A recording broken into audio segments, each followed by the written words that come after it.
Hi ಎಲ್ರಿಗೂ ನಮಸ್ಕಾರ. ಕಾಮಾಕ್ಷಿ ಕುಮಾರ್ ಮಿನಿಲ್ಲಾಗೆ ಸ್ವಾಗತ.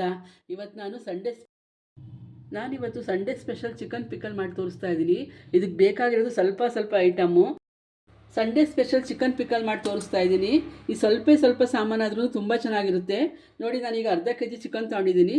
ಚಿಕನ್ ಎಲ್ಲ ತಗೊಂಡು ಎಲ್ಲ ನೀರೆಲ್ಲ ಸೋಸ್ಕೊಂಡಿದ್ದೀನಿ. ಇದಕ್ಕೆ ನಾನು ಏನೇನು ಹಾಕ್ತೀನಿ ಅಂತ ನಿಮಗೆ ತೋರಿಸ್ತೀನಿ ಬನ್ನಿ. ನೋಡಿ, ಇದಕ್ಕೆ ಅರಿಶಿನ ಪುಡಿ ಹಾಕೋಬೇಕು, ಸ್ವಲ್ಪ ಅಚ್ಕಾರದ ಪುಡಿ, ಹಾಗೆ ಸ್ವಲ್ಪ ಸಾಲ್ಟು, ಆಮೇಲೆ ಸ್ವಲ್ಪ ಕರಿಬೇವು ಸೊಪ್ಪು, ಒಂದು ಅರ್ಧ ನಿಂಬೆಹಣ್ಣು, ಬೆಳ್ಳುಳ್ಳಿ ಒಂದು ಇಡಿ. ಬೆಳ್ಳುಳ್ಳಿನ ಸ್ವಲ್ಪ ಈಗ ಕುಟ್ಕೋತೀನಿ.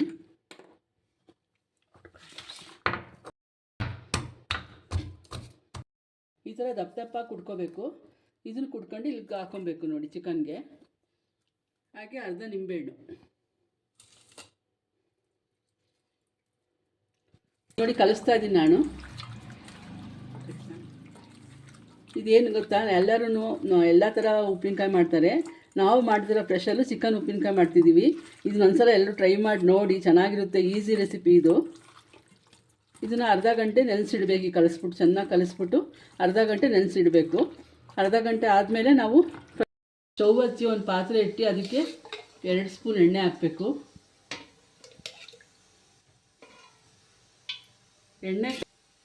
ಎಣ್ಣೆ ಕಾಯ್ದ್ಮೇಲೆ ಈ ಚಿಕನ್ ನೋಡಿ ಕಲಿಸ್ಕೊಂಡು ಇಟ್ಕೊಂಡಿದ್ವಲ್ಲ, ಅರ್ಧ ಗಂಟೆ ಆಯಿತು.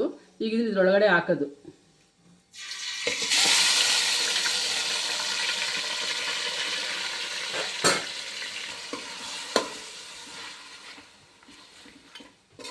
ಹ್ಞೂ 15 ನಿಮಿಷ ಇದನ್ನ ಬೇಯಿಸ್ಕೊಂಡ್ರೆ ಚಿಕನ್ ಪಿಕ್ಕಲ್ ರೆಡಿ. ಈ ಥರ ಚಿಕನ್ನು ಚೆನ್ನಾಗಿ ಫ್ರೈ ಆಗಿ ಎಣ್ಣೆ ಬಿಡಬೇಕು. ಎಣ್ಣೆ ಬಿಟ್ಟರೆ ಚಿಕನ್ ಪಿಕ್ಕಲ್ ರೆಡಿ ಆಯಿತು. ದೋಸೆ, ಚಪಾತಿ, ಪೂರಿ ಜೊತೆ ಚೆನ್ನಾಗಿರುತ್ತೆ. ನೀವು ಟೇಸ್ಟ್ ಮಾಡಿ ನೋಡಿ. Thank you.